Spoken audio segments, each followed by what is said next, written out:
সন্ধ্যেবেলায় আমি একটা ফুল নিয়ে গেছি এখান থেকে, আপনি দিয়েছিলেন সন্ধ্যে 7টার সময় এসেছিলাম, ওই ফুলটা আমি মাকে লাগাই, লাগানোর পরে মা বলছে আমার ব্যথা, সেদিনকার ওষুধ খাইনি, আমি সিরিয়াস, কি বলুন তো আমি একজন সিস্টার নার্স, হ্যাঁ, কিন্তু আমি ঠাকুরের প্রতি আমার বিশ্বাস আছে, কিন্তু আমি এত টাকার ওষুধ খাওয়াই, মাসে আমি 10,000 টাকার ওষুধ খাওয়াই মাকে, ক্যালসিয়াম থেকে শুরু করে সব।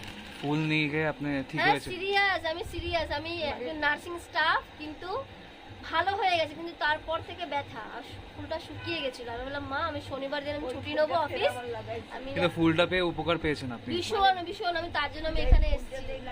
জয় মা মনসা। হালকা হয়ে গেছে সত্যি, আমি সিরিয়াস, আমি তার জন্য এসেছি, আমি অনেক খুঁজে খুঁজে, আমি একজন দাদা আমার ফেসবুক থেকে আমি এসেছি।